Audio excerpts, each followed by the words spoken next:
ಎಲ್ಲ ಧ್ಯಾನ ಬಂಧುಗಳಿಗೆ, ಆತ್ಮ ಬಂಧುಗಳಿಗೆ ಅನಂತ ಕೋಟಿ ಕೋಟಿ ಪ್ರಣಾಮಗಳು.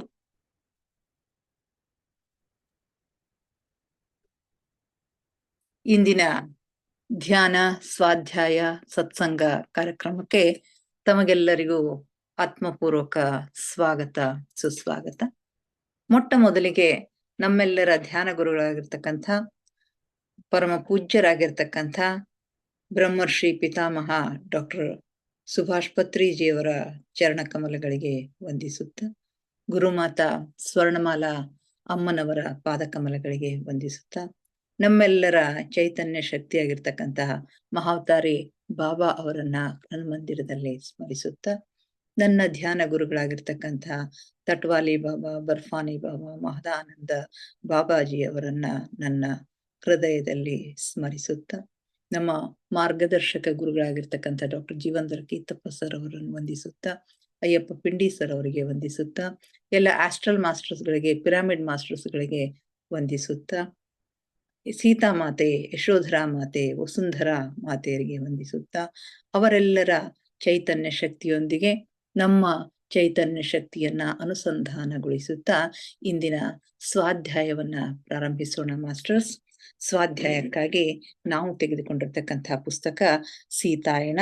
ಸೀತಾಯಣದ ಒಂದು ಪರ್ವಕ್ಕೆ, ಸೀತಾಯಣದ ಸ್ವಾಧ್ಯಾಯ ಪರ್ವಕ್ಕೆ ತಮಗೆಲ್ಲರಿಗೂ ಮತ್ತೊಮ್ಮೆ ಸ್ವಾಗತವನ್ನ ಕೋರ್ಲಿಕ್ಕೆ ನನಗೆ ತುಂಬಾ ಸಂತೋಷ ಅನ್ಸುತ್ತೆ.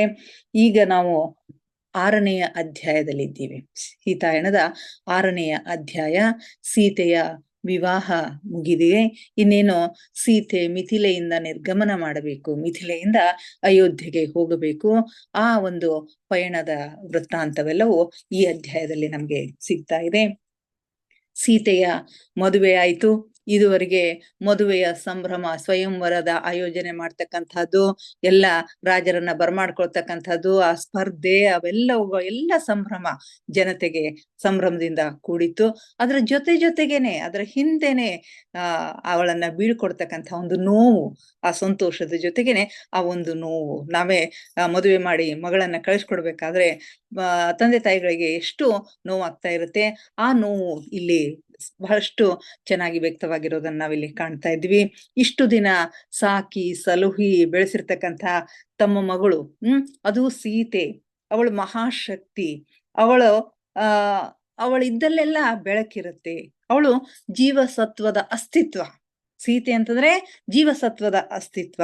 ಇಂಥವಳನ್ನ ತಮ್ಮ ಜೊತೆ ಇದುವರೆಗೆ ಬೆಳೆದು ಆಡಿ ಇರ್ತಕ್ಕಂಥ ಮಗಳನ್ನ ಬಿಟ್ಟು ಕೊಡಬೇಕು ಅಂತಕ್ಕಂಥದ್ದು ಕೇವಲ ತಂದೆ ತಾಯಿಗಳಾಗಿರ್ತಕ್ಕಂಥ ಜನಕ ಮಹಾರಾಜ ಮತ್ತು ಸುನೈನಾ ಮಾತೆಯರ ಅವರಿಗಷ್ಟೇ ದುಃಖ ಆಗಿಲ್ಲ, ಅಲ್ಲಿರ್ತಕ್ಕಂಥ ಎಲ್ಲ ಸಖಿಯರಿಗೆ ಆ ದುಃಖ ಇದೆ. ಅಷ್ಟೇ ಯಾಕ, ವಿದೇಹದ ಎಲ್ಲ ಜನತೆಗೆ, ಆ ಸಾಮ್ರಾಜ್ಯದ ಎಲ್ಲ ಜನತೆಗೆ ಈ ದುಃಖ ಇದೆ ಅಂತಕ್ಕಂಥದ್ದು ಇಲ್ಲಿ ನಮ್ಗೆ ಗೊತ್ತಾಗುತ್ತೆ. ಇಷ್ಟರಲ್ಲಿನೇ ಜನಕ ಬಾಬಾ ಮಹಾರಾಜ ಶ್ರೀರಾಮಚಂದ್ರರಿಗೆ ಒಂದು ಮಾತನ್ನ ಕೊಟ್ಟಿರ್ತಾರೆ. ವಿದೇಹದಲ್ಲಿರ್ತಕ್ಕಂತಹ ಬೇಸಾಯ ವ್ಯವಸ್ಥೆಯನ್ನ ನಿಮಗೆಲ್ಲ ತಿಳಿಸಿಕೊಡ್ತೀನಿ ಅಂತಕ್ಕಂಥದ್ದು. ಹೀಗಾಗಿ ಅದನ್ನ ಪ್ರತ್ಯಕ್ಷವಾಗಿ ಅವ್ರಿಗೆ ದರ್ಶನ ಮಾಡಿಸ್ಬೇಕು ಅಂತ ಹೇಳಿ ಸೀತಾಮಾತೆ ಮತ್ತು ಶ್ರೀರಾಮಚಂದ್ರರನ್ನ ಜನಕ ಬಾಬಾ ಜನರ ಹೊಲಗಳಿಗೆ, ತಮ್ಮ ನಾಗರಿಕರ ಹೊಲಗಳಿಗೆ, ಕ್ಷೇತ್ರಗಳಿಗೆ ಕರೆದುಕೊಂಡು ಹೋಗ್ತಾರೆ. ಅಲ್ಲಿ ಹೋಗಿ ನೇಗಿಲನ್ನ ಹೇಗೆ ಉಪಯೋಗ ಮಾಡಬೇಕು ಅಂತಕ್ಕಂಥದ್ರ ಬಗ್ಗೆ ರಾಮಚಂದ್ರ ಅವರಿಗೆ ತಿಳಿಸ್ಕೊಡ್ತಾರೆ. ಸೀತಾಮಾತೆ ಆ ಭೂಮಿಯ ಜೀವಸತ್ವವನ್ನ ಕುರಿತಂತೆ, ಅಲ್ಲಿರ್ತಕ್ಕಂಥ ಜೈವಿಕ ಗುಣಗಳನ್ನ ಕುರಿತಂತೆ, ಆ ಭೂಮಿಯಲ್ಲಿರ್ತಕ್ಕಂಥ ಒಂದು ಜೀವಸತ್ವಗಳನ್ನ, ಅವಿನಾಶಿಯಾಗಿರ್ತಕ್ಕಂಥ ಗುಣಗಳ ಬಗ್ಗೆ, ಅವಳ ಭವ್ಯತೆಯನ್ನ ಸೀತಾಮಾತೆ ಶ್ರೀರಾಮಚಂದ್ರರಿಗೆ ತಿಳಿಸಿ ಹೇಳ್ತಾಳೆ. ಅಷ್ಟೇ ಅಲ್ಲದೇನೆ ಅಲ್ಲಿ ಹೊಸ ಹೊಸ ಬೇಸಾಯದ ಉಪಕರಣಗಳನ್ನ ಅಲ್ಲಿಯ ಜನತೆ, ಮಿಥಿಲೆಯ ಜನತೆ ತಯಾರು ಮಾಡ್ತಾ ಇರ್ತಾರೆ. ಮಿಥಿಲೆ ಮೂಲಭೂತವಾಗಿ ಬೇಸಾಯ ಪ್ರಧಾನವಾಗಿರ್ತಕ್ಕಂಥ ಒಂದು ರಾಜ್ಯ ಆಗಿರುತ್ತೆ. ಆ ಎಲ್ಲ ಸಲಕರಣೆಗಳನ್ನ ಬಳಸಿಕೊಂಡು ಬೇಸಾಯವನ್ನ ಹೇಗೆ ಮಾಡಬೇಕು, ಬಹುಬೇಗನೆ ನಾವು ಉತ್ಪಾದನೆಯನ್ನ ಹೇಗೆ ಮಾಡಬೇಕು ಅಂತಕ್ಕಂಥದ್ದನ್ನ ಶ್ರೀರಾಮಚಂದ್ರನಿಗೆ ತಿಳಿಸಿಕೊಡೋದಷ್ಟೇ ಅಲ್ಲದೇನೆ ಮಹಾರಾಜರು ಅಲ್ಲಿರ್ತಕ್ಕಂಥ ಪ್ರತಿಯೊಬ್ಬ ರೈತನಿಗೆ ಅವರ ಹೊಲಗಳಿಗೆ ಹೋಗಿ ಅವನಿಗೆ ಮನದಟ್ಟಾಗುವ ಹಾಗೆ ಈ ಎಲ್ಲ ಸಂಗತಿಗಳನ್ನ ತಿಳಿಸಿ ಬರ್ತಾ ಇರ್ತಾರೆ. ಇದರ ಜೊತೆಗೆ ಆಡಳಿತದ ಕೆಲವೊಂದು ಗಹನವಾಗಿರ್ತಕ್ಕಂತಹ ವಿಷಯಗಳನ್ನು ಕೂಡ ಶ್ರೀರಾಮಚಂದ್ರರಿಗೆ ಇವರು ತಿಳಿಸಿಕೊಡ್ತಾರೆ. ಕಲ್ಪನೆ ಮಾಡ್ಕೊಳ್ಳಿ, ಹೇಗಿರಬಹುದು ಒಬ್ಬ ಜನಕ ಮಹಾರಾಜನಂತ ಒಬ್ಬ ಮಹಾರಾಜ, ಸೀತಾಮಾತೆ ಅಂತ ಒಬ್ಬ ರಾಜಕುಮಾರಿ, ಶ್ರೀರಾಮಚಂದ್ರನಂತ ಒಬ್ಬ ರಾಜಕುಮಾರ, ಇವರು ಇಷ್ಟು ಡೌನ್ ಟು ದಿ ಅರ್ತ್, ಇಷ್ಟು ಜನತೆಗೆ ಸಮೀಪ ಹೋಗಿ ಅವರಿಗೆ ಎಲ್ಲ ವೃತ್ತಾಂತಗಳನ್ನ ತಿಳಿಸಿಕೊಡ್ತಾರೆ ಅಂತಂದ್ರೆ ಅವರ ಮನಸ್ಸು ಎಂಥದಿರಬೇಕು, ಅವರ ಸರಳತೆ ಎಂಥದಿರಬೇಕು ಅನ್ನೋದನ್ನ ನಾವಿಲ್ಲಿ ಅರ್ಥ ಮಾಡ್ಕೊಳ್ಬೇಕು. ಧ್ಯಾನಿಗಳಾಗಿರ್ತಕ್ಕಂತಹ ನಾವು ಇಂತಹ ಸೂಕ್ಷ್ಮಗಳನ್ನ ಅರಿತುಕೊಂಡು ಸಾಧ್ಯವಾದರೆ ನಮ್ಮ ಬದುಕಿನಲ್ಲಿ ಇವುಗಳನ್ನ ಅಳವಡಿಸಿಕೊಳ್ತಕ್ಕಂಥ ಒಂದು ಪ್ರಯತ್ನಗಳನ್ನ ನಾವಿಲ್ಲಿ ಮಾಡಿದ್ದೆ ಆದ್ರೆ ಇಂಥ ಪುಸ್ತಕಗಳನ್ನ ಓದಿದ್ದಕ್ಕೂ ಸಾರ್ಥಕ ಆಗತ್ತೆ ಅಂತಕ್ಕಂಥ ಭಾವನೆ ನನ್ನದಾಗಿದೆ. ಹೀಗೆ ಈ ಬೇಸಾಯವನ್ನ ಕುರಿತಷ್ಟೇ ಅಲ್ಲ, ಅಲ್ಲಿ ಆಡಳಿತದ ಜ್ಞಾನವನ್ನು ಕೂಡ ಕೊಡ್ತಾರೆ. ಈಗಾಗಲೇ ಈ ಗ್ರಾಮಗಳಲ್ಲಿ ಪರಿಷತ್ತುಗಳ ನಿರ್ಮಾಣ ಮಾಡಿ ಜನತೆ ತಮ್ಮನ್ನು ತಾವೇ ಆಳಿಕೊಳ್ಳಬೇಕು, ತಮ್ಮ ಸಮಸ್ಯೆಗಳನ್ನ ತಾವೇ ಬಗೆಹರಿಸಿಕೊಳ್ಳಬೇಕು ಅಂತಕ್ಕಂಥ ವಿಷಯಗಳ ಬಗ್ಗೆನೂ ಕೂಡ ಶ್ರೀರಾಮಚಂದ್ರನಿಗೆ ಅವರು ತಿಳುವಳಿಕೆಯನ್ನ ಕೊಡ್ತಾ ಇರ್ತಾರೆ. ಸೀತೆ ಮರಳಿ ಬಂದು ತನ್ನ ಗೆಳತಿಯರಿಗೆ ಹೇಳ್ತಾಳಂತೆ, ಶ್ರೀರಾಮಚಂದ್ರ ಇಲ್ಲಿ ಬಹಳಷ್ಟು ಕಲ್ತಿದ್ದೇನೆ. ಅವರು ಎಷ್ಟೇ ಪ್ರಾವೀಣ್ಯತೆಯನ್ನ ಪಡೆದ್ರು, ಇದುವರೆಗೆ ಸಾಕಷ್ಟು ಜ್ಞಾನ ಅವರಲ್ಲಿದೆ, ಧನುರ್ವಿದ್ಯಾ ಪ್ರಾವೀಣ್ಯತೆ ಅವರಲ್ಲಿದೆ, ವೇದ ಪುರಾಣ ಶಾಸ್ತ್ರ ಎಲ್ಲವುಗಳ ಅಧ್ಯಯನವನ್ನ ಮಾಡಿದ್ದಾರೆ. ಆದ್ರೆ ಇಲ್ಲಿ ಬಂದು ವಿದೇಹದಲ್ಲಿ ನಾನು ಬಹಳಷ್ಟು ಕಲ್ತಿದ್ದೇನೆ ಅಂತ ಹೇಳಿದ್ರೆ ಅಲ್ಲಿ ಅವರ ಒಂದು ದೊಡ್ಡತನ ನಮ್ಗೆ ಗೊತ್ತಾಗುತ್ತೆ. ಬೇಸಾಯದ ಬಗ್ಗೆ ತಿಳ್ಕೊಂಡಿದ್ದೀನಿ, ಆಮೇಲೆ ಆಡಳಿತದ ಬಗ್ಗೆ ತಿಳಿದುಕೊಳ್ಳುವ ಅವಕಾಶ ನನಗೆ ಸಿಕ್ಕಿರ್ಲಿಲ್ಲ, ಅದನ್ನ ಜನಕ ಮಹಾರಾಜರು ನನಗೆ ತುಂಬಾ ಮಾರ್ಮಿಕವಾಗಿ ತಿಳಿಸಿಕೊಟ್ಟಿದ್ದಾರೆ ಅಂತಕ್ಕಂಥ ಮಾತುಗಳನ್ನ ಇಲ್ಲಿ ಹೇಳ್ತಾರೆ. ಈಗಾಗಲೇ ನಿಮಗೆಲ್ಲ ಗೊತ್ತಿರೋ ಹಾಗೆ ಜನಕ ಮಹಾರಾಜರಿಗೆ ಒಂದು ವ್ಯವಸ್ಥೆಯನ್ನ, ಒಂದು ಬದಲಾವಣೆಯನ್ನ ತರಲಿಕ್ಕೆ ಅವರು ಪ್ರಯತ್ನವನ್ನ ಮಾಡ್ತಾ ಇದ್ರು. ಅವ್ರಿಗೆ ಗೊತ್ತಿತ್ತು ವಿದೇಹ ನಿಧಾನವಾಗಿ ಕ್ಷೀಣಿಸ್ತಾ ಹೋಗ್ತಾ ಇದೆ ಅಂತಕ್ಕಂಥದ್ದು ಗೊತ್ತಿತ್ತು. ಹೀಗಾಗಿ ತಾವು ಆಡಳಿತದಿಂದ ಹೊರ ಬಂದಾಗ ಜನತೆ ತೊಂದರೆಗೆ ಒಳಗಾಗಬಾರದು, ಅವರು ತಮ್ಮನ್ನು ತಾವು ಆಳ್ಕೊಳ್ಳಿಕ್ಕೆ ಪ್ರಾರಂಭ ಮಾಡಬೇಕು ಅಂತ ಹೇಳಿ ಹಳ್ಳಿಗಳಿಗೆ ಜನತೆ ತಮ್ಮದೇ ಆಗಿರ್ತಕ್ಕಂಥ ಒಂದು ಆಡಳಿತ ವ್ಯವಸ್ಥೆಯನ್ನ, ಸ್ವಯಂ ರಾಜ್ಯ ವ್ಯವಸ್ಥೆಯನ್ನ ಮಾಡ್ಕೊಳ್ಬೇಕು, ತಮ್ಮದೇ ಆಗಿರ್ತಕ್ಕಂಥ ನ್ಯಾಯಾಲಯಗಳನ್ನ ಅವರು ಮಾಡ್ಕೊಳ್ಬೇಕು ಅಂತಕ್ಕಂಥ ಒಂದು ವ್ಯವಸ್ಥೆಯನ್ನ ಮಾಡಿ ನ್ಯಾಯವನ್ನ ಒದಗಿಸ್ಬೇಕು. ತಮ್ಮ ಸಮಸ್ಯೆಗಳಿಗಾಗಿ ರಾಜನವರೆಗೂ ಬರಬೇಕಾಗಿರ್ಲಿಲ್ಲ, ಬರುವ ಅವಶ್ಯಕತೆ ಇಲ್ಲ ಅಂತಕ್ಕಂಥ ವಿಚಾರಗಳನ್ನೆಲ್ಲ ಜನತೆಗೆ ಹೇಳಿಕೊಡೋದಷ್ಟೇ ಅಲ್ಲದೆ ಆ ಮಾತುಗಳನ್ನ ಶ್ರೀರಾಮಚಂದ್ರನ ಮುಂದೆನೂ ಕೂಡ ಹೇಳ್ತಾರೆ. ಆಗ ಶ್ರೀರಾಮಚಂದ್ರರು ಕೇಳ್ತಾರೆ, ತಮ್ಮ ಮನಸ್ಸನ್ನೇ ನಿಯಂತ್ರಣದಲ್ಲಿರಿಸಿಕೊಳ್ಳಲು ಸಾಧ್ಯವಿಲ್ಲದಾಗ ಜನತೆ ಹೇಗೆ ಈ ಸಮಸ್ಯೆಗಳನ್ನು ಬಗೆಹರಿಸುತ್ತಾರೆ? ಜನರಿಗೆ ತಮ್ಮ ಮನಸ್ಸನ್ನೇ ನಿಯಂತ್ರಣ ಮಾಡ್ಕೊಳ್ಳಿಕ್ಕೆ ಸಾಧ್ಯ ಇಲ್ಲದೆ ಇರ್ತಕ್ಕಂಥ ಒಂದು ಸಂದರ್ಭದಲ್ಲಿ ತಮ್ಮ ಸಮಸ್ಯೆಗಳನ್ನ ಹೇಗೆ ಅವರು ಬಗೆಹರಿಸ್ಕೊಳ್ತಾರೆ ಅಂತಕ್ಕಂಥ ಮಾತುಗಳನ್ನ ಹೇಳ್ತಾರೆ. ಆಗ ಜನಕ ಮಹಾರಾಜ ಹೇಳ್ತಾರೆ, ಜನತೆಯ ಮನಸ್ಸುಗಳನ್ನು ಸಿದ್ಧಪಡಿಸ್ಲಿಕ್ಕೆ ನಮ್ಮಲ್ಲಿ ಈ ಋಷಿಗಳಿದ್ದಾರೆ, ಅವರ ಆಶ್ರಮಗಳವ, ಅವರು ಆ ಕೆಲಸವನ್ನ ಮಾಡ್ಬೇಕು, ಜನರಿಗೆ ಆ ರೀತಿ ಒಂದು ತರಬೇತಿಯನ್ನು ಕೊಡ್ಬೇಕು, ಅವರ ಮನಸ್ಸನ್ನ ಅದಕ್ಕೆ ಸಿದ್ಧಗೊಳಿಸ್ತಕ್ಕಂಥ ಒಂದು ಕೆಲಸವನ್ನ ಅವರು ಮಾಡ್ಬೇಕು. ಹಾಗಾಗಿದ್ದೇ ಆದ್ರೆ ತಮ್ಮ ಸಮಸ್ಯೆಯನ್ನ ಅವರು ಬಗೆಹರಿಸ್ಕೊಳ್ತಾರೆ ಅಂತಕ್ಕಂಥ ಮಾತನ್ನ ಹೇಳ್ತಾರೆ. ಇನ್ನು ಮಹಾರಾಜ ಜನಕ ಆಡಳಿತದ ಸೂಕ್ಷ್ಮಗಳನ್ನು, ಒಬ್ಬ ರಾಜನಾಗಿರ್ತಕ್ಕಂಥವನು ಹೇಗಿರಬೇಕು, ಅವನ ಗುಣಗಳೇನು, ರಾಜನಾಗಿರ್ತಕ್ಕಂಥವನು ಎಲ್ಲರ ತಂದೆ ಹಾಗೆ ಇರಬೇಕು, ಯಾವ ರೀತಿ ತಂದೆ ತನ್ನ ಮಕ್ಕಳನ್ನ ಎಲ್ಲರ ಬಗ್ಗೆನೂ ಅವನಿಗೆ ಗೊತ್ತಿರುತ್ತೆ, ಯಾರು ಹೇಗೆ ಏನು, ಅವರ ನರನಾಡಿಗಳನ್ನ ಅವನು ಅಧ್ಯಯನ ಮಾಡಿರ್ತಾನೆ, ಅವ್ರಿಗೆ ಏನು ಬೇಕು ಏನಿಲ್ಲ ಅನ್ನೋದೆಲ್ಲಾನು ಹೇಗೆ ತಂದೆಗೆ ಗೊತ್ತಿರುತ್ತಲ್ಲ, ಹಾಗೆ ಮಹಾರಾಜನಾಗಿರ್ತಕ್ಕಂಥವನು ಜನರ ಜನಕನಾಗಿ, ಅವರ ತಂದೆಯಾಗಿ ಅವರ ನಾಡಿ ಮಿಡಿತ ತಿಳಿಬೇಕು. ಜನಕ ಮಹಾರಾಜ ಹೇಳ್ತಾರೆ, ನನಗಿಂತಲೂ ನನ್ನ ಮಗಳು ಸೀತೆಗೆ ಅಲ್ಲಿಯ ಜನತೆಯ ನಾಡಿ ಮಿಡಿತ ಗೊತ್ತು, ಅವಳು ಎಷ್ಟು ಅವ್ರ ಸಮೀಪಕ್ಕೆ ಹೋಗಿದ್ದಾಳೆ, ಹೇಗೆ ಅವರಿಗೆ ಸ್ಪಂದಿಸ್ತಾಳೆ ಅಂತಕ್ಕಂಥ ವಿಷಯಗಳನ್ನ ಮತ್ತೆ ಪ್ರಸ್ತಾಪ ಮಾಡ್ತಾ ರಾಜನಾಗಿರ್ತಕ್ಕಂಥವನು ಅಂತಹ ಜನರ ನಾಡಿ ಮಿಡಿತವನ್ನ ತಿಳ್ಕೊಳ್ಳುವಂತ ಒಂದು ಗುಣವನ್ನ ಹೊಂದಿರಬೇಕು ಅಂತಕ್ಕಂಥದ್ದನ್ನ ಹೇಳ್ತಾನೆ. ಇನ್ನು ನನ್ನದೇನೋ ಸಣ್ಣ ರಾಜ್ಯ, ಮಿಥಿಲೆ ಸಣ್ಣ ರಾಜ್ಯ, ಹೀಗಾಗಿ ನಾನು ಪ್ರತಿಯೊಬ್ಬರ ಮನೆಗೆ ಹೋಗ್ತೀನಿ, ಪ್ರತಿಯೊಬ್ಬರ ಆಗು ಹೋಗುಗಳೇನು, ಅವರ ಸಮಸ್ಯೆಗಳೇನು, ಅವ್ರಿಗೆ ಏನ್ ಒಳ್ಳೇದಾಗ್ತಾ ಇದೆ, ಏನ್ ಕೆಟ್ಟದಾಗ್ತಾ ಇದೆ, ಅವ್ರಿಗೆ ಏನು ಬೇಕು ಏನು ಬೇಡ ಅನ್ನೋದೆಲ್ಲವನ್ನು ನಾನು ತಿಳ್ಕೊಳ್ತೀನಿ. ಆದ್ರೆ ನಿಮ್ಮದು ದೊಡ್ಡ ರಾಜ್ಯ, ಅದು ಮಹಾಸಾಗರ, ಅದನ್ನ ಹೇಗೆ ಮಾಡ್ಲಿ ಅಂತಕ್ಕಂಥ ಒಂದು ಹಿಂಜರಿತ ನಿಮಗೆ ಬೇಡ. ಮನಸ್ಸು ಮಾಡಿದ್ರೆ ನೀವೆಲ್ಲವನ್ನೂ ಮಾಡ್ತೀರಿ.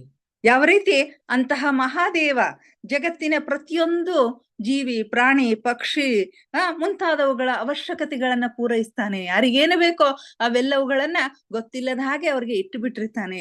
ಅಂತ ಮಹಾದೇವನಿಗೆ ಅದು ಸಾಧ್ಯವಾದಾಗ ಇನ್ನ ಒಂದು ದೊಡ್ಡ ರಾಜ್ಯದ, ಈ ಬ್ರಹ್ಮಾಂಡದಲ್ಲಿರ್ತಕ್ಕಂಥ ಒಂದು ಕೋಸಲ ರಾಜ್ಯದ ರಾಜಕುಮಾರ ನೀನು, ಮುಂದಿನ ಉತ್ತರಾಧಿಕಾರಿ ನೀನು. ಹೀಗಾಗಿ ನಿನಗೆ ಯಾಕೆ ಸಾಧ್ಯ ಇಲ್ಲ? ಮನಸ್ಸು ಮಾಡಿದ್ರೆ ನೀನು ಅದನ್ನ ಪೂರೈಕೆ ಮಾಡ್ಲಿಕ್ಕೆ ಸಾಧ್ಯ ಇದೆ. ಖಂಡಿತವಾಗಿ ನಿನ್ನಿಂದ ಇದಾಗುತ್ತೆ. ಇನ್ನು ಇದನ್ನ ಮಾಡಬೇಕಾದ್ರೆ ನನ್ನ ಮಗಳ ಸಹಾಯವನ್ನ ತೆಗೆದುಕೋ, ಅವಳ ಶಕ್ತಿಯ ಸಹಾಯವನ್ನ ತೆಗೆದುಕೋ ಅಂದಾಗ ನಿನ್ನ ರಾಜ್ಯ ಬಲಾಢ್ಯವಾಗಿ ಬೆಳಿಲಿಕ್ಕೆ ಸಾಧ್ಯ ಆಗುತ್ತೆ ಅಂತಕ್ಕಂಥ ಮಾತುಗಳನ್ನ ಮಹಾರಾಜ ಜನಕ ಶ್ರೀರಾಮಚಂದ್ರನಿಗೆ ಹೇಳ್ತಾನೆ. ಇನ್ನು ಸೀತೆಗೆ ಹೊರಡುವ ಸಮಯ ಸಮೀಪ ಬಂತು. ಆಕೆ ಪ್ರಕೃತಿ, ಭೂಮಾತೆ, ತನ್ನ ಸುತ್ತಲೂ ಇರ್ತಕ್ಕಂಥ ಪ್ರಕೃತಿಯ ಬಗ್ಗೆ ಅವಳಿಗೆ ತುಂಬಾ ಅಕ್ಕರೆ. ಹೀಗೆ ಹೋಗುವ ಪೂರ್ವದಲ್ಲಿ ತನಗೆ ಬಹಳಷ್ಟು ಇಷ್ಟವಾಗಿರ್ತಕ್ಕಂಥ ಒಂದು ಕಾಡಿಗೆ ಅವಳು ಹೋಗ್ತಾಳೆ. ಹೋಗುವಾಗ ತನ್ನ ಸಖಿಯರಾದ 4 ಜನ ಸಖಿಯರು, ಸೋಮ, ಉಷಾ, ರೋಹಣ ಮತ್ತು ಮೀನಾಕ್ಷಿ, 4 ಜನರನ್ನ ಕರೆದುಕೊಂಡು ಹೋಗ್ತಾಳೆ. ಅಲ್ಲಿ ಅರಣ್ಯದ ಒಂದೊಂದೇ ಗಿಡಗಳನ್ನ, ಒಂದೊಂದೇ ಬಳ್ಳಿಗಳನ್ನ ಅವಳು ಸೂಕ್ಷ್ಮವಾಗಿ ಪ್ರೀತಿಯಿಂದ ಅವುಗಳನ್ನ ಮುದ್ದಿಸ್ತಾ, ಅವುಗಳಿಗೆ ಮಾತನಾಡಿಸ್ತಾ, ಅವುಗಳಿಗೆ ನೋಡ್ತಾ, ಅವರಿಗೆ ಧನ್ಯವಾದಗಳನ್ನ ಅರ್ಪಿಸ್ತಾ, ನಮಸ್ಕರಿಸುತ್ತಾ ಧನ್ಯವಾದಗಳನ್ನ ಅರ್ಪಿಸ್ತಾ ಏನ್ ಹೇಳ್ತಾಳೆ ಅಂತಂದ್ರೆ, ಈ ಕಾಡು ನನ್ನ ಜಗತ್ತಾಗಿತ್ತು. ನಾನು ಇಲ್ಲಿ ಬೆಳೆದಿದ್ದೇನೆ. ನನಗೆ ತಿಳಿದಿರುವುದನ್ನು ಕಲಿತುಕೊಂಡಿದ್ದೇನೆ. ಇದು ನನಗೆ ಎಲ್ಲವನ್ನೂ ಕಲಿಸಿದೆ. ಅದಕ್ಕಾಗಿ ನಾನು ತುಂಬಾ ಕೃತಜ್ಞಳಾಗಿದ್ದೇನೆ. ನನ್ನ ಹೃದಯದ ಮೇಲೆ ತನ್ನ ಹೃದಯದ ಮೇಲೆ ಕೈ ಇಟ್ಟುಕೊಂಡು ಸುತ್ತಲೂ ನೋಡುತ್ತಾ, ನಾನು ನಿನ್ನ ಪ್ರೀತಿಯನ್ನು ನಿಮ್ಮೊಂದಿಗೆ ಬಿಡುತ್ತೇನೆ. ನಿಮಗೆ ಯಾವಾಗಲೂ ಸಂರಕ್ಷಣೆ ಇರಲಿ. ನಾನು ನನ್ನ ಪ್ರೀತಿಯನ್ನ ನಿಮ್ಮೊಂದಿಗೆ ಬಿಡ್ತಾ ಇದ್ದೇನೆ. ಈ ಕಾಡು ನನ್ನ ಜಗತ್ತಾಗಿತ್ತು. ಇಲ್ಲಿನೇ ನಾನು ಬೆಳೆದೀನಿ. ಇಲ್ಲಿನೇ ನಾನು ಇದನ್ನೆಲ್ಲವನ್ನು ತಿಳಿದುಕೊಂಡಿದ್ದೀನಿ. ಅದಕ್ಕಾಗಿ ನಾನು ನನ್ನ ಪ್ರೀತಿಯನ್ನ ನಿಮ್ಮೊಂದಿಗೆ ನಾನು ಬಿಡ್ತಾ ಇದ್ದೀನಿ. ಅದು ನಿಮಗೆ ಯಾವಾಗ್ಲೂ ಸಂರಕ್ಷಣೆ ಆಗುತ್ತೆ. ಅಲ್ಲಿ ಇರ್ತಕ್ಕಂಥ ಗಿಡ ಮರಗಳಿಗೆ ನನ್ನ ಪ್ರೀತಿ ಅನ್ನೋದಲ್ಲ, ಅದು ನಿಮಗೆ ಸಂರಕ್ಷಣೆಯಾಗಿರುತ್ತದೆ. ನೀವು ನೀಡಿದ ಈ ಜ್ಞಾನವನ್ನ, ನಿಮ್ಮಿಂದ ಕಲಿತಿರ್ತಕ್ಕಂಥ ಈ ಜ್ಞಾನವನ್ನ ಜಗತ್ತಿನ ಹಲವು ಭಾಗಗಳಿಗೆ ನಾನು ಕೊಂಡೊಯ್ಯುತ್ತೇನೆ. ಜಗತ್ತಿನ ಹಲವು ಭಾಗಗಳಿಗೆ ಈ ಜ್ಞಾನವನ್ನ ನಾನು ಕೊಂಡೊಯ್ಯುತ್ತೇನೆ ಅಂತಕ್ಕಂಥ ಮಾತುಗಳನ್ನ ಹೇಳುತ್ತಾ ತನ್ನ ಸಖಿಯರ ಕಡೆಗೆ ಹೊರಳ್ತಾಳೆ. ಆಗ ಸಖಿಯರಿಗೆ ಹೇಳ್ತಾಳೆ, ಇನ್ನೇನು ನಾವು ಅಯೋಧ್ಯೆಗೆ ಹೋಗುವ ಸಮಯ ಬಂದಿದೆ. ಅದು ಹೊಸ ರಾಜ್ಯ, ನನಗೂ ಹೊಸದು, ನಿಮಗೆಲ್ಲರಿಗೂ ಹೊಸದು. ಅದು ಬಹಳ, ನಮಗೆ ಕಂಪೇರ್ ಮಾಡಿದ್ರೆ ಅದು ಬಹಳಷ್ಟು ದೊಡ್ಡದಾಗಿರ್ತಕ್ಕಂಥ ರಾಜ್ಯ. ಇಲ್ಲಿ ಇರುವಷ್ಟು ಸ್ವಾತಂತ್ರ್ಯ ಅಲ್ಲಿ ನಮಗೆ ಸಿಗದೆ ಹೋಗ್ಬಹುದು. ಎಲ್ಲ ವ್ಯವಸ್ಥೆನೂ ಬೇರೆ ಬೇರೆ ಆಗಿರುತ್ತೆ. ಆದ್ರಿಂದ ನನಗೆ ಅಲ್ಲಿ ಹೊಂದ್ಕೊಳ್ಳಿಕ್ಕೆ ಸ್ವಲ್ಪ ಸಮಯ ಬೇಕಾಗಬಹುದು. ನನಗೆ ನಿಮ್ಮ ಸಹಾಯ ಬೇಕಾಗಬಹುದು ಅಂತಕ್ಕಂಥ, ನನಗೆ ಮತ್ತು ಊರ್ಮಿಳಿಗೆ ನಿಮ್ಮೆಲ್ಲರ ಸಹಾಯ ಬೇಕಾಗಬಹುದು ಅಂತಕ್ಕಂಥ ದೃಷ್ಟಿಯಿಂದ ನಾನೀಗಾಗಲೇ ಶ್ರೀರಾಮಚಂದ್ರನ್ಗೆ ಕೇಳಿದ್ದೀನಿ, ನಿಮ್ಮನ್ನ ಕರೆದುಕೊಂಡು ಹೋಗಬಹುದೇ ಅಂತ ಹೇಳಿ ಅವರು ಒಪ್ಪಿಗೆಯನ್ನು ಕೊಟ್ಟಿದ್ದಾರೆ. ಇನ್ನು ನನ್ನ ತಂದೆ ಜನಕ ಬಾಬಾ ಮತ್ತು ಸುನೈನಾ ಮಾತೆಯರು ಕೂಡ ಒಪ್ಪಿದ್ದಾರೆ. ಈಗ ನೀವೆಲ್ಲರೂ ಒಪ್ಪಿದ್ರೆ ನಿಮ್ಮ ಅಭ್ಯಂತರವೇನು ಇಲ್ಲದೆ ಇದ್ದರೆ ನೀವು ನನ್ನ ಜೊತೆಗೆ ಬರಬಹುದೇ ಅಂತ ಕೇಳ್ತಾರೆ. ನೋಡ್ರಿ ಎಷ್ಟು ಎಂಥ ಮನಸ್ಸು ಅವಳದಿರಬಹುದು. ಅವಳು ಒಬ್ಬ ರಾಜಕುಮಾರಿ, ಒಂದು ರಾಜ್ಯದ ಸಾಮ್ರಾಜ್ಞೆ ಈಗ ಅವಳು ಆಗ್ತಾ ಇದ್ದಾಳೆ. ಹೀಗಿದ್ದು ಕೂಡ ತನ್ನ ಸಖಿಯರಿಗೆ, ತನ್ನ ಗೆಳತಿಯರಿಗೆ ನೀವು ನನ್ನ ಜೊತೆಗೆ ಬರಬಹುದೇ ಅಂತ ಹೇಳೋಳು ಕೇಳ್ತಾಳೆ. ಅವಳು ಆಜ್ಞೆ ಮಾಡಬೇಕು, ಆದೇಶ ಕೊಡಬೇಕು. ಆದ್ರೆ ಇಲ್ಲಿ ಅವಳು ರಿಕ್ವೆಸ್ಟ್ ಮಾಡ್ಕೊಂಡು ಕೇಳ್ತಾ ಇದ್ದಾಳೆ, ನೀವು ನನ್ನ ಜೊತೆಗೆ ಬನ್ನಿ, ಬರಬಹುದಾಗಿದ್ರೆ ಬನ್ನಿ ಅಂತ ಹೇಳಿ. ಇವಳ ಮಾತುಗಳನ್ನ, ಇವಳ ಸರಳತೆಯನ್ನ ನೋಡಿದಾಗ ಆ ಗೆಳತಿಯರಿಗೆಲ್ಲ ಕಣ್ಣು ತುಂಬಿ ಬಂದ್ಬಿಡುತ್ತೆ. ಆಗ ಸೋಮ ಹೇಳ್ತಾಳೆ, ತಾಯಿ ನೀ ಕರೆದಾಗ ನಾನು ಇಲ್ಲ ಅಂತೀನ? ನೀನಿಲ್ಲದೆ ನಾನಿಲ್ಲ, ನೀನ್ ಎಲ್ಲಿರ್ತೀಯೋ ನಾನು ಅಲ್ಲೇ ಇರ್ತೀನಿ ಅಂತ ಹೇಳಿ ಹೇಳ್ತಾಳೆ. ಇನ್ನು ಉಷೆಗೆ ಊರ್ಮಿಳೆಯನ್ನ ಕಂಡ್ರೆ ತುಂಬಾ ಪ್ರೀತಿ. ಊರ್ಮಿಳೆಯ ಜೊತೆಗೆ ನಾನು ಬರ್ತೀನಿ ಅಂತ ಅವಳು ತಯಾರಾಗ್ತಾಳೆ. ಇನ್ನು ರೋಹಣಾಳಿಗೆ ಜೊತೆಗೆ ಇನ್ನೂ 1-2-3 ಮನೆಯಲ್ಲಿ ಇರ್ತಾರೆ. ತನ್ನ ತಂಗಿ, ಸೋದರ ಸಂಬಂಧಿಗಳು ಇನ್ನೂ 1-2-3 ಇರ್ತಾರೆ. ಅವರೆಲ್ಲರನ್ನು ಬಿಟ್ಟು ತಾನು ಕೂಡ ಬರ್ತೀನಿ ಅಂತ ಹೇಳಿ ಅವಳು ಸಿದ್ಧಳಾಗ್ತಾಳೆ. ಇನ್ನು ಮೀನಾಕ್ಷಿಯ ಕಡೆಗೆ ಹೊರಳಿದಾಗ ಮೀನಾಕ್ಷಿಯ ಮಾತು ಕೇಳ್ಬೇಕೆ. ಮೀನಾಕ್ಷಿಗಂತೂ ಈ ಸೀತಾಮಾತೆಯ ಸ್ವಯಂವರದ ಮಾತುಕತೆಗಳು ನಡೆದಾಗಿನಿಂದಾನೇ ಅವಳಿಗೆ ಚಿಂತೆ ಸೀತಾಮಾತೆ ಹೋದ್ಲು ಅಂತಂದ್ರೆ ನಾನು ಹೇಗಿರ್ಬೇಕು, ಅವಳಿಲ್ಲದ ಬದುಕನ್ನ ನಾನು ಕಲ್ಪಿಸ್ಕೊಳ್ಳಿಕ್ಕೆ ಸಾಧ್ಯ ಇಲ್ಲ ಅಂತ ಹೇಳಿ. ಈಗ ಸೀತಾಮಾತೆ ತಾನೇ ಸ್ವತಃ ಬರ್ತೀಯಾ ಅಂತ ಕೇಳಿದಾಗ ನಾನು ಇಲ್ಲ ಅನ್ಲಿಕ್ಕೆ ಸಾಧ್ಯನಾ ತಾಯಿ, ನಾನು ನಿನ್ನ ಜೊತೆಗೆ ಬರ್ತೀನಿ. ನನ್ನ ಮೇಲೆ ನಿನಗೆ ಯಾಕಷ್ಟು ಪ್ರೀತಿ? ಇಂಥ ಒಂದು ವೃದ್ಧೆ, ನಾನು ವೃದ್ಧೆ, ಒಬ್ಬ ನತದೃಷ್ಟೆ, ನನ್ನ ಮೇಲೆ ಯಾಕಷ್ಟು ಪ್ರೀತಿ? ನಾನು ಬರ್ತೀನಿ ಅಂತ ಹೇಳ್ತಾಳೆ. ಆಗ ಸೀತೆ ಹೇಳ್ತಾಳೆ, ಪದೇ ಪದೇ ನೀನು ಈ ಮಾತುಗಳನ್ನ ಹೇಳ್ಬೇಡ ಮೀನಾಕ್ಷಿ.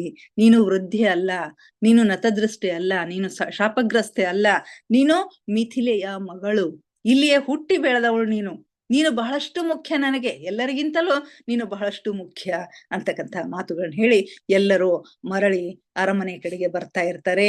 ಬರುವಾಗ ಮೀನಾಕ್ಷಿಗೆ ಸೀತಾಮಾತೆ ಹೇಳ್ತಾಳೆ, ಕಿರಣನಿಗೆ ಹೇಳಿ ಬಾ, ಬರುವಾಗ ಹಾಗೆ ಕಿರಣನಿಗೂ ಅಯೋಧ್ಯೆಗೆ ಹೋಗೋದನ್ನ ಕುರಿತು ಹೇಳಿ ಬಾ ಅಂತ ಹೇಳ್ತಾಳೆ.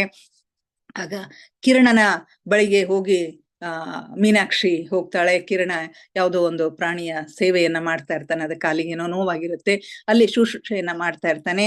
ಇವಳನ್ನ ನೋಡಿ ಮುಖ ಮೇಲೆತ್ತಿ ಹೊರಡ್ತೀಯಾ ಮೀನಾಕ್ಷಿ ಅಂತ ಹೇಳ್ಕೆ, ಹೌದು ಈಗ ಹೊರಡುವ ಸಮಯ ಬಂದಿದೆ, ನಾವು ಮತ್ತೆ ಬರ್ತೀನೋ ಇಲ್ಲೋ ಗೊತ್ತಿಲ್ಲ, ಮತ್ತೆ ನಿನ್ನನ್ನು ಭೇಟಿ ಆಗ್ತೇನೋ ಇಲ್ಲ ಗೊತ್ತಿಲ್ಲ ಅಂತಕ್ಕಂಥ ಒಂದು ನುಡಿಗಳನ್ನ ಹೇಳ್ತಾ ಅವನಿಗೆ ವಿದಾಯವನ್ನ ಹೇಳ್ತಾಳೆ.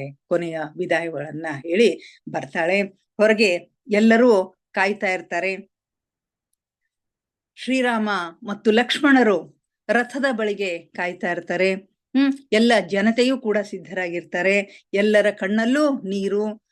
ತನ್ನ ಅಚ್ಚುಮೆಚ್ಚಿನ ಮಗಳು ಹೋಗ್ತಾಳೆ ಅಂತಕ್ಕಂಥ ನೋವು ಎಲ್ಲರಲ್ಲಿನೂ ಇರುತ್ತೆ. ಇದು ಲೌಕಿಕವಾಗಿ ಇರ್ತಕ್ಕಂಥ ಒಂದು ನೋವು. ಆದ್ರೆ ಅಲೌಕಿಕವಾಗಿ ಸೀತಾಮಾತೆ ಮಿಥಿಲೆಯನ್ನ ಬಿಟ್ಟು ಎಲ್ಲೂ ದೂರ ಹೋಗುವುದಿಲ್ಲ ಅಂತಕ್ಕಂಥದ್ದು ಒಳ ಮನಸ್ಸಿಗೆ ಎಲ್ಲರಿಗೂ ಗೊತ್ತಿರುತ್ತೆ. ಆಗ ಸುನೈನಾ ಮಾತೆ ಸೀತೆ ಮತ್ತು ಊರ್ಮಿಳಿಯರನ್ನ ಇಬ್ಬರನ್ನು ಎಡಕ್ಕ ಬಲಕ್ಕ ಕರ್ಕೊಂಡು ಭುಜದ ಮೇಲೆ ಅವ್ರ ಕೈಗಳನ್ನ ಹಿಡ್ಕೊಂಡು ಹೊರಗಡೆ ಬರ್ತಾಳೆ. ಬಂದು ತನ್ನ ಕೈಯಲ್ಲಿರ್ತಕ್ಕಂಥ ಒಂದು ಕಂಕಣವನ್ನ, ಕಡಗವನ್ನ ಅಥವಾ ಬ್ರಾಸ್ಲೆಟ್ ಅಂತ ಏನ್ ಕರಿತೀವಲ್ಲ, ಅದನ್ನ ಊರ್ಮಿಳಿಗೆ ತೊಡಿಸಿ, ಇದು ನಿನ್ನ ಬಳಿ ಇರಲಿ, ಇದು ನಿನಗೆ ಯಾವಾಗ್ಲೂ ರಕ್ಷಣೆಯನ್ನ ಕೊಡುತ್ತೆ ಅಂತಕ್ಕಂಥ ಮಾತನ್ನ ಹೇಳ್ತಾಳೆ. ಇನ್ನು ತನ್ನ ಕತ್ತಿನಲ್ಲಿರ್ತಕ್ಕಂಥ ಪದಕದ ಸರವನ್ನ ತೆಗೆದು ಸೀತೆಯ ಕೊರಳಿಗೆ ಹಾಕುತ್ತಾ, ಇದು ನನ್ನ ತಾಯಿ ನನಗೆ ಕೊಟ್ಟಿರ್ತಕ್ಕಂಥ ಉಡುಗೊರೆ, ಇದು ನಿನ್ನ ಬಳಿ ಯಾವಾಗ್ಲೂ ಇರ್ಲಿ, ಇದು ನಿನ್ನನ್ನ ಕಾಪಾಡುತ್ತದೆ ಅಂತ ಹೇಳಿ ಅವರಿಬ್ಬರಿಗೂ ಕೊನೆಯ ವಿದಾಯವನ್ನ ಹೇಳ್ತಾಳೆ. ಕೊನೆಯ ಆಶೀರ್ವಾದವನ್ನ ಮಾಡೋದ್ರ ಮುಖಾಂತರ ಕೊನೆಯ ವಿದಾಯವನ್ನ ಹೇಳ್ತಾಳೆ. ಇನ್ನು ಜನಕ ಬಾಬಾ ಇಬ್ಬರೂ ಮಕ್ಕಳನ್ನ ತಮ್ಮ ತೋಳುಗಳಲ್ಲಿ ಬರಸೆಳೆದುಕೊಂಡು ಮೌನವಾಗಿ ಅವರನ್ನ ಅಪ್ಪಿಕೊಂಡು ನಂತರ ವಿದಾಯದ ಆಶೀರ್ವಾದಗಳನ್ನ ಹೇಳ್ತಾರೆ. ಅವರು ಸೀತೆಗೆ ಏನ್ ಹೇಳ್ತಾರೆ ಅಂತಂದ್ರೆ, ನೀನು ಯಾರು, ಏಕೆ ಬಂದಿರುವೆ ಎಂಬುದನ್ನು ಯಾವಾಗಲೂ ನೆನಪಿನಲ್ಲಿಟ್ಟುಕೋ. ನಿನಗೆ ಬೇಕಾಗಿರುವುದನ್ನು ನೀನು ಮಿಥಿಲೆಯಿಂದ ಪಡೆದುಕೊಂಡಿರುವೆ, ನೀನದನ್ನು ಜಗತ್ತಿನೊಂದಿಗೆ ಹಂಚಿಕೊಳ್ಳಬೇಕು ಅಂತ ಹೇಳ್ತಾಳೆ. ಸೀತೆಗೆ ನೀನು ಯಾರು, ನೀನು ಏಕೆ ಬಂದಿರುವೆ ಅನ್ನೋದನ್ನ ನೀನು ನೆನಪಿನಲ್ಲಿ ಇಟ್ಕೋ. ನಿನಗೆ ಬೇಕಾಗಿರ್ತಕ್ಕಂಥದ್ದೆಲ್ಲವನ್ನೂ ನೀನು ಮಿಥಿಲೆಯಿಂದ ತೆಗೆದುಕೊಂಡಿದ್ದಿ. ಈಗ ನಿನ್ನ ಕೆಲಸ ಏನು ಅಂತಂದ್ರೆ, ಅದನ್ನ ಜಗತ್ತಿನ ಎಲ್ಲ ಭಾಗಗಳಲ್ಲಿನೂ ಅದನ್ನ ಹಂಚಬೇಕಾಗಿರ್ತಕ್ಕಂಥ ಒಂದು ಕೆಲಸ ನಿನ್ನದಾಗಿದೆ ಅಂತಕ್ಕಂಥ ಮಾತನ್ನ ಸೀತೆಗೆ ಹೇಳ್ತಾರೆ. ಆಗ ಸೀತೆ ತಲೆಬಾಗಿ ಪಿತಾಜಿ ಅಂತ ಹೇಳಿ ಉತ್ತರಿಸ್ಲಿಕ್ಕೆ ಪ್ರಯತ್ನ ಮಾಡ್ತಾಳೆ. ಆಗ ಜನಕ ಬಾಬಾ ಅವಳ ತುಟಿಗಳ ಮೇಲೆ ಬೆರಳುಗಳನ್ನಿಟ್ಟು, ಮಾತುಗಳು ಬೇಡ, ನಿನ್ನ ಹೃದಯದಲ್ಲಿ ಏನಿದೆ ಎಂಬುದು ನನಗೆ ಗೊತ್ತು ಅಂತ ಹೇಳಿ ಅವರು ಶ್ರೀರಾಮನ ಹತ್ತಿರ ಹೋಗಿ ಮೌನವಾಗಿ ನಿಲ್ತಾರೆ. ಆಗ ಶ್ರೀರಾಮಚಂದ್ರ ಹೇಳ್ತಾನೆ, ನಾನು ಮಿಥಿಲೆಯನ್ನು ಪ್ರೀತಿಸುವಷ್ಟು ಬೆಳೆದಿದ್ದೇನೆ. ಮಿಥಿಲೆ ನನಗೆ ಎಷ್ಟು ಸಮೀಪ ಆಗಿದೆ ಅಂತಂದ್ರೆ ಅದನ್ನ ನಾನೀಗ ಪ್ರೀತಿಸ್ಲಿಕ್ಕೆ ಶುರು ಮಾಡಿದ್ದೇನೆ. ನಾನು ನಿಮ್ಮಿಂದ ಬಹಳಷ್ಟು ಕಲಿತಿದ್ದೇನೆ ಮತ್ತು ನನ್ನೆಲ್ಲ ದಿನಗಳನ್ನು ಇಲ್ಲಿ ಕಳೆಯಲು ನನಗೆ ಸಂತೋಷ ಅನಿಸುತ್ತದೆ ಅಂತ ಹೇಳಿ. ಆಗ ಜನಕ ಬಾಬಾ ಮುಗುಳ್ನಕ್ಕು, ರಾಮ್, ನಾನು ನಿಮಗೆ ನನ್ನ ಜ್ಞಾನವನ್ನು ನೀಡಿದ್ದೇನೆ, ಅದನ್ನು ಲೋಕ ಕಲ್ಯಾಣಕ್ಕಾಗಿ ಬಳಸಿಕೊಳ್ಳಿ ಎನ್ನುತ್ತಾ ರಾಮ್ ಮತ್ತು ಸೀತೆಯರ ಕೈಗಳನ್ನು ತಮ್ಮ ಕೈಯಲ್ಲಿ ತೆಗೆದುಕೊಂಡು, ನೀವು ಈಗ ಒಂದಾಗಿದ್ದೀರಿ, ನೀವು ಈಗ ವ್ಯಕ್ತಪಡಿಸುವ ಪ್ರೀತಿಯು ಭವಿಷ್ಯದ ಬುನಾದಿಯಾಗಿರುತ್ತದೆ. ನೀವೀಗ ವ್ಯಕ್ತಪಡಿಸ್ತಕ್ಕಂಥ ಒಂದು ಪ್ರೀತಿ ಏನದಲ್ಲ, ಇದು ಭವಿಷ್ಯದ ಬುನಾದಿಯಾಗಿರುತ್ತದೆ ಮತ್ತು ಈ ಜಗತ್ತನ್ನು ಮುಂಬರುವ ಸಹಸ್ರಮಾನಗಳವರೆಗೆ ಪೋಷಿಸುತ್ತದೆ. ಈ ಕುರಿತು ನನಗೆ ಸಂಶಯವಿಲ್ಲ ಅಂತಕ್ಕಂಥ ಮಾತುಗಳನ್ನ ಹೇಳ್ತಾರೆ. ಆಮೇಲೆ ಅವರು ಸೀತೆ ಮತ್ತು ಊರ್ಮಿಳೆಯ ಜೊತೆಗೆ ಇರ್ತಕ್ಕಂಥ 4 ಜನ ಸೇವಕಿಯರೇನಿರ್ತಾರಲ್ಲ ಅವರ ಕಡೆಗೆ ಬರ್ತಾರೆ. ಬಂದು ನಿಮಗೆ ಆಶೀರ್ವಾದ ನೀಡದೆ ಕಳಿಸುವೆನು ಎಂದು ನೀವು ಭಾವಿಸಿರುವಿರಾ ಅಂತ ಹೇಳಿ ಅವರೆಲ್ಲರನ್ನು ಅಪ್ಪಿಕೊಂಡು, ನೀವು ಕೂಡ ನನ್ನ ಮಕ್ಕಳ ಹಾಗೇನೆ, ಸೀತೆ ಮತ್ತು ಊರ್ಮಿಳೆ ಹೇಗೋ ಹಾಗೆ ನೀವು 4 ಜನ ನನ್ನ ಮಕ್ಕಳೇ ಇದ್ದೀರಿ. ಇದುವರೆಗೆ ಸೀತೆ ಮತ್ತು ಊರ್ಮಿಳೆಯರನ್ನ ಹೇಗೆ ಕಾಳಜಿ ಮಾಡಿದ್ದೀರೋ ಹಾಗೆ ಇನ್ನು ಮುಂದೆಯೂ ಕೂಡ ಅಯೋಧ್ಯೆಯಲ್ಲಿಯೂ ಕೂಡ ಅವರ ಕಾಳಜಿಯನ್ನ ಮಾಡಿ, ಜೊತೆಗೆ ನಿಮ್ಮ ಕಾಳಜಿಯನ್ನು ಕೂಡ ನೀವು ಮಾಡಿಕೊಳ್ಳಿ ಅಂತ ಹೇಳಿ ಅವರಿಗೂ ಕೂಡ ಆಶೀರ್ವಾದವನ್ನ ಮಾಡ್ತಾರೆ. ಅಷ್ಟ್ ಹೇಳಿ ಮೀನಾಕ್ಷಿಯ ಕಡೆಗೆ ತಿರುಗಿ ಅವ್ರೇನ್ ಹೇಳ್ತಾರೆ ಅಂತಂದ್ರೆ, ಮೀನಾಕ್ಷಿ, ನೀನು ನಿನ್ನ ತಂದೆಯನ್ನು ಪ್ರಸನ್ನಗೊಳಿಸಲು ಪ್ರತಿಯೊಂದು ಸಮರ್ಥನೆಯನ್ನು ನೀಡಿರುವೆ. ನೀನು ನಿನ್ನ ತಂದೆಯನ್ನ ಪ್ರಸನ್ನಗೊಳಿಸ್ಲಿಕ್ಕೆ, ಆತನ ಗೌರವವನ್ನ ಉಳಿಸ್ಲಿಕ್ಕೆ ನಿನ್ನ ಎಲ್ಲ ಸಮರ್ಥನೆಯನ್ನ ನೀನು ನೀಡಿರುವೆ. ನೀನು ಅವನ ನಿರೀಕ್ಷೆಗೆ ಮೀರಿ ಬೆಳೆದಿರುವೆ ಅಂತ. ನಿನ್ನ ತಂದೆಯ ನಿರೀಕ್ಷೆಗೆ ಮೀರಿ ಬೆಳೆದಿರುವೆ. ನಿನ್ನ ಸಮರ್ಪಣೆಯ ಮೂಲಕ ನಿನ್ನ ತಂದೆಗೆ ಗೌರವವನ್ನು ತಂದಿರುವೆ. ಇದನ್ನು ನಿನ್ನ ತಂದೆಯು ಕೂಡ ತಿಳಿದಿದ್ದಾನೆ ಅಂತ ಹೇಳ್ತಾರೆ. ಹೀಗೆ ಹೇಳುತ್ತಾ ಜನಕ ಬಾಬಾ ನಮ್ಮೆಲ್ಲರನ್ನು ಬೀಳ್ಕೊಡುಗೆ ಮಾಡ್ತಾರೆ. ದೊಡ್ಡ ಆಶೀರ್ವಾದ ಮುಖಾಂತರ ಎಲ್ಲರನ್ನ ಬೀಳ್ಕೊಡುಗೆ ಮಾಡ್ತಾರೆ. ನಾನು ನನ್ನ ಪ್ರೀತಿಯ ಮಿಥಿಲೆಯನ್ನು ಬಿಡುವುದು ಮತ್ತು ಅಯೋಧ್ಯೆಯಲ್ಲಿ ಹೊಸ ಜೀವನವನ್ನು ಪ್ರಾರಂಭಿಸುವುದು ಕೂಡ ನನ್ನ ಇಚ್ಛೆಯಲ್ಲ, ಇದು ವಿಧಿ ನಿಯಮವಾಗಿದೆ ಎನ್ನುತ್ತಾ ಮೀನಾಕ್ಷಿ ವಿದಾಯವನ್ನ ಹೇಳ್ತಾಳೆ. ಇದು ಕೂಡ ನಾನು ಮಿಥಿಲೆಯನ್ನ ಬಿಡುವುದು ಮತ್ತು ಅಯೋಧ್ಯೆಗೆ ಹೋಗುವುದು ಕೂಡ ನನ್ನ ಇಚ್ಛೆ ಅಲ್ಲ, ಇದು ವಿಧಿ ನಿಯಮವಾಗಿದೆ ಅಂತಕ್ಕಂಥ ಮಾತುಗಳನ್ನ ಮೀನಾಕ್ಷಿ ಹೇಳ್ತಾ ಈ ಒಂದು ಅಧ್ಯಾಯ ಮುಕ್ತಾಯವಾಗುತ್ತೆ. ಇಲ್ಲಿಗೆ ಮಿಥಿಲೆಯಿಂದ ಸೀತೆಯ ನಿರ್ಗಮನ ಮುಗಿಯುತ್ತೆ. ಸಮಯ ಆಯ್ತು. ದಯವಿಟ್ಟು ಎಲ್ಲರೂ ಇಲ್ಲಿಗೆ ಇಂದಿನ ಸ್ವಾಧ್ಯಾಯವನ್ನ ಮುಗಿಸೋಣ. ಎಲ್ಲರೂ ಧ್ಯಾನಕ್ಕೆ ಸಿದ್ಧರಾಗಿ.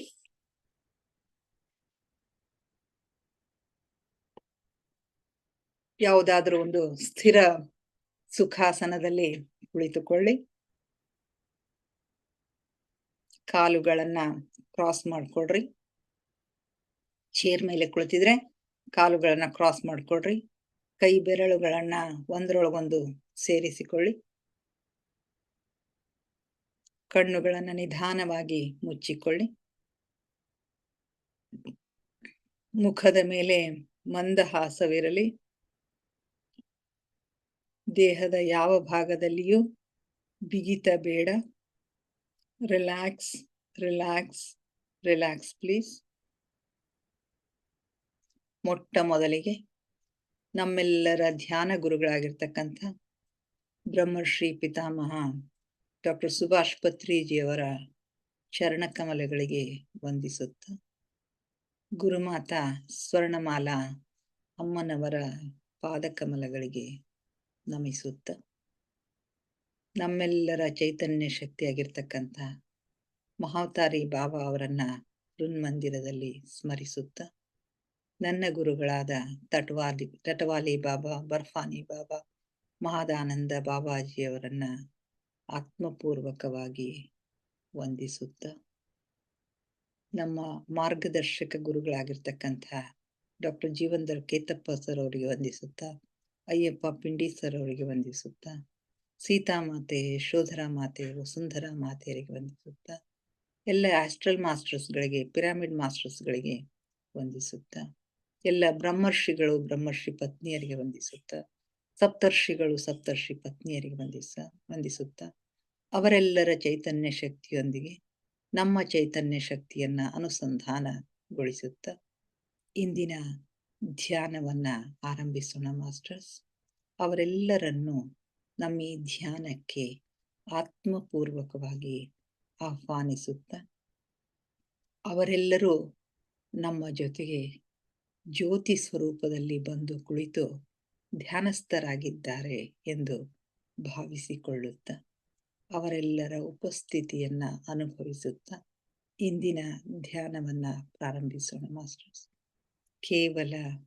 ಕೇವಲ ಸಹಜ ಶ್ವಾಸದ ಮೇಲೆ ಗಮನವಿರಲಿ. ಒಳ ಹೋಗುವ ಉಸಿರನ್ನು, ಹೊರಬರುವ ಉಸಿರನ್ನು ಏಕಧಾರಿಯಾಗಿ ನಿರಂತರವಾಗಿ ಗಮನಿಸಿ ಮಾಸ್ಟರ್ಸ್.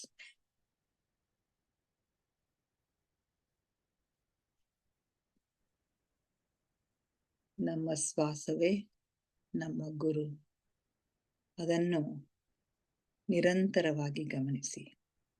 ಒಂದು ಶ್ವಾಸವು ನಮ್ಮ ಗಮನಕ್ಕೆ ಬಾರದೆ ಹೋಗದಿರಲಿ ಮಾಸ್ಟರ್ಸ್. ಒಂದೊಂದು ಶ್ವಾಸವು ಅಷ್ಟೇ ಮುಖ್ಯವಾಗಿರ್ತಕ್ಕಂಥದ್ದು. ಯಾವ ಆಲೋಚನೆಗಳು ಬೇಡ. ಆಲೋಚನೆಗಳು ಬಂದರೆ ಅವುಗಳನ್ನು ಬದಿಗೊತ್ತಿ ಮತ್ತೆ ಉಸಿರಾಟದ ಮೇಲೆ ಗಮನ ಹರಿಸಿ.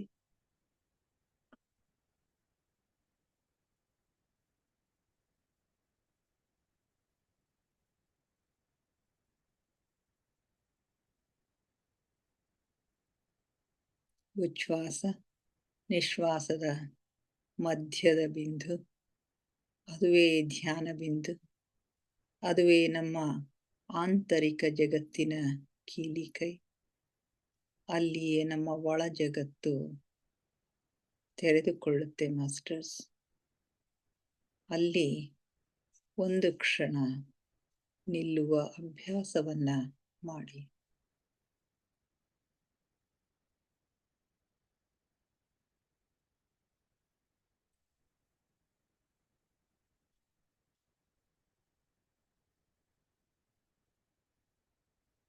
ಆಲಿಸಿ ಆಲಿಸಿ ಸೂಕ್ಷ್ಮ ನಾದಗಳನ್ನ, ಸೂಕ್ಷ್ಮ ಸ್ವರಗಳನ್ನ ಆಲಿಸಿ ಮಾಸ್ಟರ್ಸ್. ನಿಮ್ಮ ಹೃದಯದ ಬಡಿತವನ್ನ ಆಲಿಸಿ, ನಿಮ್ಮ ರಕ್ತ ಪರಿಚಲನೆಯನ್ನ ಆಲಿಸಿ, ನಿಮ್ಮ ಉಸಿರಾಟದ ಏರಿಳಿತವನ್ನು, ಅದರ ಸೂಕ್ಷ್ಮತೆಯನ್ನು ಆಲಿಸಿ ಮಾಸ್ಟರ್ಸ್.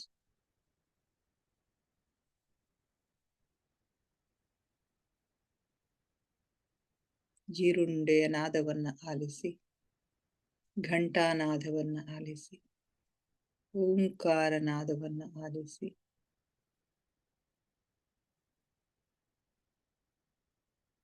ಎಷ್ಟು ಸೂಕ್ಷ್ಮಗಳನ್ನು ಆಲಿಸಲು ನೀವು ಸಮರ್ಥರಾಗುತ್ತೀರೋ ಅಷ್ಟು ಒಳ ಜಗತ್ತಿನ ಆಗುಹೋಗುಗಳು ನಿಮಗೆ ಸ್ಪಷ್ಟವಾಗ್ತವೆ ಮಾಸ್ಟರ್ಸ್.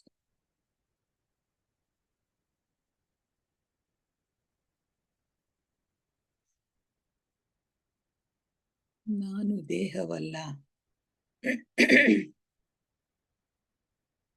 ಆತ್ಮಸ್ವರೂಪಿ. ಆತ್ಮನೆಡೆಗೆ ನನ್ನ ಪಯಣ ಸಾಗಲಿ.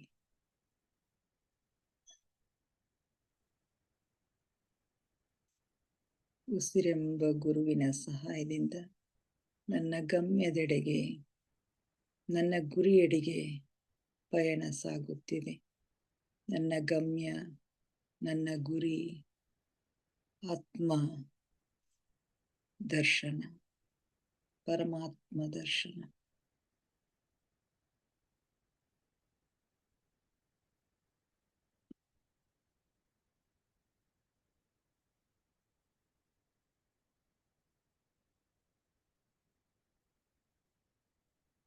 ಧ್ಯಾನ ಆಳವಾದಂತೆ ಉಸಿರು ನಿಧಾನವಾಗ್ತಾ ಇದೆ. ಉಸಿರು ನಿಧಾನವಾಗ್ತಾ ನಿಧಾನವಾಗ್ತಾ ಚಿಕ್ಕದಾಗ್ತಾ ಚಿಕ್ಕದಾಗ್ತಾ ನಮ್ಮ ಭ್ರೂ ಮಧ್ಯದಲ್ಲಿ, ನಮ್ಮ ಆಜ್ಞಾಚಕ್ರದಲ್ಲಿ ಸ್ಥಿರಗೊಳ್ಳುತ್ತೆ ಮಾಸ್ಟರ್ಸ್. ಆಗ ನಮ್ಮ ಆಜ್ಞಾಚಕ್ರ ಜಾಗೃತ ಆಗುತ್ತೆ. ಥರ್ಡ್ ಐ ಆಕ್ಟಿವೇಟ್ ಆಗುತ್ತೆ. ಹಲವು ಬಣ್ಣಗಳು, ಹಲವು ವಿಷನ್ಗಳು ನಮಗೆ ಕಾಣಿಸ್ತವೆ ಮಾಸ್ಟರ್ಸ್. ಅನುಭವಿಸಿ, ಆನಂದಿಸಿ.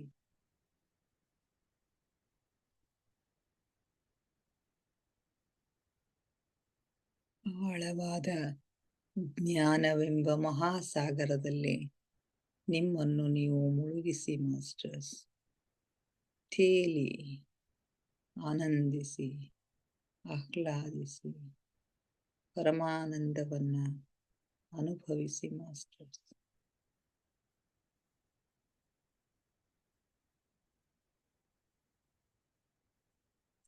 ಆ ಸೀತಾಮಾತೆಯ ಉಪಸ್ಥಿತಿಯನ್ನ ಅನುಭವಿಸಿ, ಅವಳ ಪ್ರೀತಿಯನ್ನ ಅನುಭವಿಸಿ, ಅವಳ ಸರಳತೆಯನ್ನ ಅನುಭವಿಸಿ.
ಕೊನೆಯ 5 ನಿಮಿಷಗಳು ಮಾಸ್ಟರ್ಸ್.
ಕೊನೆಯ 2 ನಿಮಿಷಗಳು ಮಾಸ್ಟರ್ಸ್.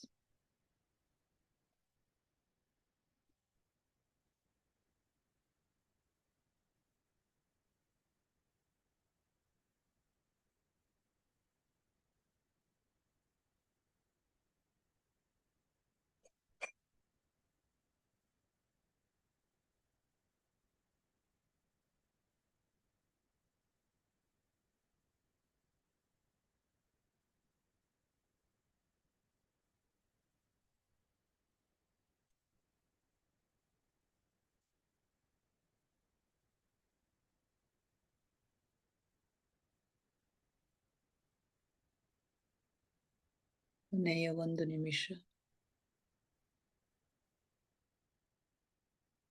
ನಿಧಾನವಾಗಿ ಧ್ಯಾನದಿಂದ ಹೊರಬರಲು ಪ್ರಯತ್ನಿಸಿ ಮಾಸ್ಟರ್ಸ್.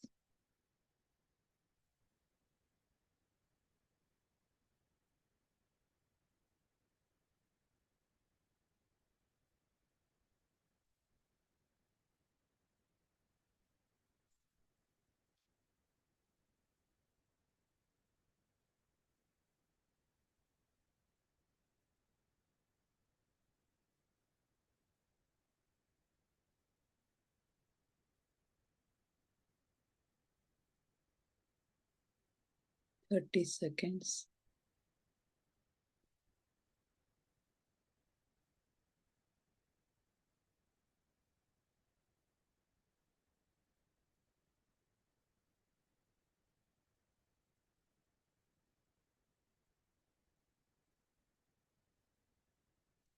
Ten seconds.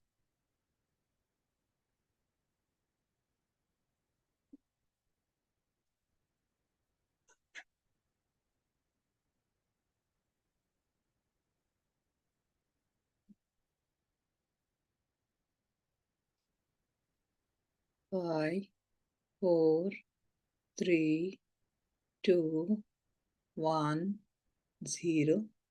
ನಿಧಾನವಾಗಿ ನಿಮ್ಮ ಕೈ ಬೆರಳುಗಳನ್ನ ಬಿಡಿಸಿಕೊಳ್ಳಿ ಮಾಸ್ಟರ್ಸ್.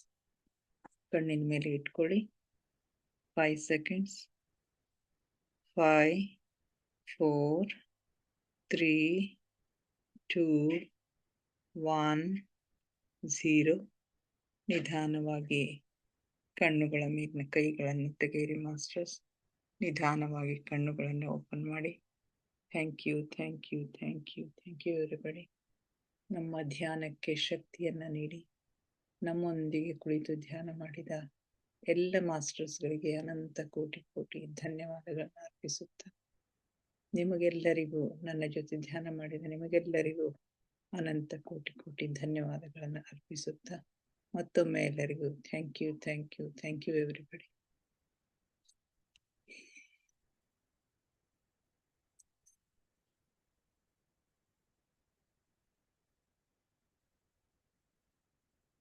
ಯಾರಾದ್ರೂ ಏನಾದ್ರೂ ಶೇರ್ ಮಾಡ್ಕೊಳ್ತಾ ಇದ್ರೆ ಮಾಡ್ಕೊಡ್ರಿ.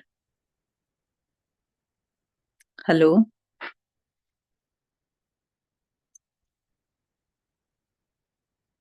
ಹಲೋ,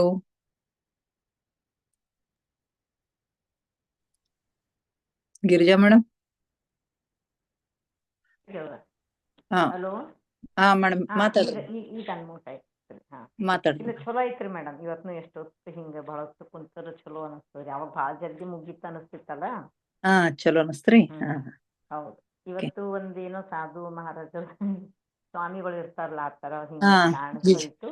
ವಿಜನ್ ಬಂತು. ಮತ್ತ ದೇವಿದು ಕಣ್ಣಿನ ಬರೇ ಕಣ್ ಕಾಣಿತಲ್ರಿ, ಕಣ್ಣಿನ ಜೊತೆಗೆ ಒಂದ್ ಮೂಗ್ನಾಗ ನತ್ತು ಕಾಣಿಸ್ತು. ನೋಡ್ರಿ ಮೇಡಮ್ ಹೆಂಗ್ ಕ್ಲಾರಿಟಿ ಬರ್ತದ ನೋಡ್ರಿ ಮೇಡಮ್. ಹ್ಞೂ ಮೇಡಮ್, ಅಲ್ಲ ಕ್ಲಾರಿಟಿ ತಾನೇ ಬರ್ತದ್ರಿ.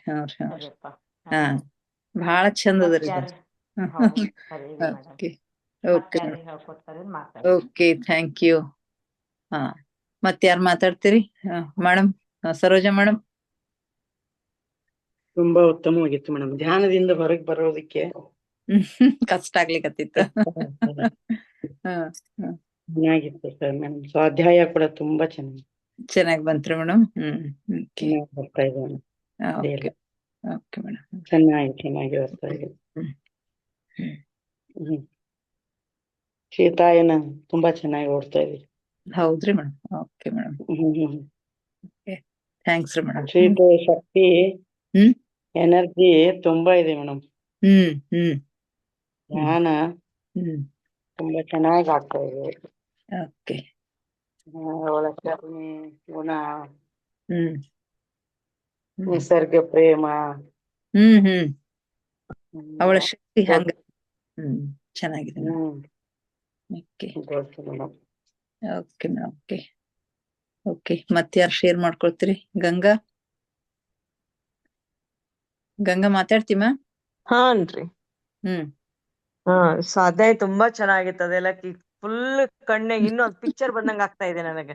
ಕಾಡ್ನಲ್ಲಿ ಹೋಗಿದ್ದು, ಎಲ್ಲಾ ಗಿಡದ ಜೊತೆಗೆ ಎಲೆಗಳ ಜೊತೆಗೆ ಪ್ರೀತಿಯಿಂದ ಮಾತಾಡಿದ್ದು, ನನ್ನ ಪ್ರೀತಿಯ ನಿಮ್ ಜೊತೆ ಬಿಟ್ಟು ಹೋಗ್ತಾ ಇದ್ದೀನಿ, ನಿಮ್ಮಿಂದ ಪಡೆದ ಧ್ಯಾನವನ್ನ ತಗೊಂಡ್ ಹೋಗ್ತಾ ಇದ್ದೀನಿ ಅನ್ನೋದು ಫುಲ್ ಇಷ್ಟು ಚಂದ ಕಣ್ಣಿ ಕಟ್ಟುವಂಗ ಪಿಕ್ಚರ್ ತೇಲ್ ಹೋಗ್ತಾ ಇದೆ. ಅಷ್ಟು ಚಂದ ಅನ್ಸ ಸ್ವಾಧ್ಯಾಯ. ಆಮೇಲೆ ನನಗೆ ಅದೇ ಸೂರ್ಯ ಕಾಣಿಸ್ದ ಮತ್ತೆ ಇವತ್ತು. ಪೂರ್ತಿ ಪ್ರಖರವಾದ ಸೂರ್ಯನ ಪ್ರಕಾಶ. ಸೂರ್ಯನೇ ಹಿಂಗ ರೌಂಡ್ ಸೂರ್ಯನ ಇದು ಬಿಸಿಲು ಮತ್ತು ಸೂರ್ಯ. ಆಮೇಲೆ ಮತ್ ಸ್ವಲ್ಪ ಹೋದ್ಮೇಲೆ ಒಂದ್ ಹುಡುಗಿ ಬಂದಳು. ನನ್ ಮಾತಾಡ್ಸ ಯಾರು ಅಂದೆ, ನಾನು ಚಾಮುಂಡೇಶ್ವರಿ ಅಂತ ಪ್ರತಿಧ್ವನಿ ಆಯ್ತು ನನಗದು. ಆಯ್ತಲ್ಲ ಮತ್ತೀಗ ದರ್ಶನ ಆಯ್ತಲ್ಲ. ಚಾಮುಂಡೇಶ್ವರಿ ಅಂತಕ್ಕೆ ಪ್ರತಿಧ್ವನಿ ಆಯ್ತು ನನಗದು. ಕ್ಲಾರಿಟಿ ಬರ್ತಾ ಇದೆ ನೋಡಿ ಧ್ಯಾನದೊಳಗ ನಿಮ್ಗೆ ಆಳವಾಗಿ ಹೋದಂಗ ಕ್ಲಾರಿಟಿ ಬರ್ತಾ ಇದೆ. ಇವತ್ತರ ಕಣ್ಣು ಓಪನ್ ಆಗ್ತಾನೆ ಇಲ್ಲ ನನಗೆ. ಟ್ರೈ ಮಾಡ್ತಾನೆ ಇದ್ದೀನಿ, ಕಣ್ಣು ಜಲ್ದಿ ತರಿಲಕ್ ಆಗ್ತಾ ಇಲ್ಲ. ಅಷ್ಟು ಇದು ಹೋಗ್ಯದ ಪೂರ. ತುಂಬಾ ಚೆನ್ನಾಗ್ ಅನಿಸ್ತು. ಓಕೆ ಅಕ್ಕ, ಥ್ಯಾಂಕ್ ಯು. ಹಿತಾಮತೆ ಶಕ್ತಿ ಮೇಡಮ್. ಅದೇ ಬಿಟ್ಟಾಗ್ಲಿಕತ್ತಾರ. ಮತ್ ಯಾರು ಮಾತಾಡ್ತೀರಿ? ಪವಿತ್ರ ಮಾತಾಡ್ತೀರಮ್ಮ? ಇಲ್ಲ ಮ್ಯಾಮ್, ಎಕ್ಸ್ಪ್ಲನೇಷನ್ ತುಂಬಾ ಚೆನ್ನಾಗಿರುತ್ತೆ. ಹೌದಾ? ಕತೆ ಹೇಳ್ದಂಗಿರುತ್ತೆ, ಚೆನ್ನಾಗಿ ಕೇಳ್ಬೇಕು ಅಂತ ಅನ್ಸುತ್ತೆ. ಹ್ಮ್ ಹ್ಮ್ ಹ್ಮ್ ಹ್ಮ್ ಚೆನ್ನಾಗಿರುತ್ತೆ ಮ್ಯಾಮ್. ಹ್ಮ್ ಓಕೆ ಮಾ ಓಕೆ. ಗುಂಪು ಸಾಂದಿದ್ರು ಎನರ್ಜಿ ಇದೆ ಮೇಡಮ್. ಎನರ್ಜಿ ಇದೆ ರೀ. ಹ್ಮ್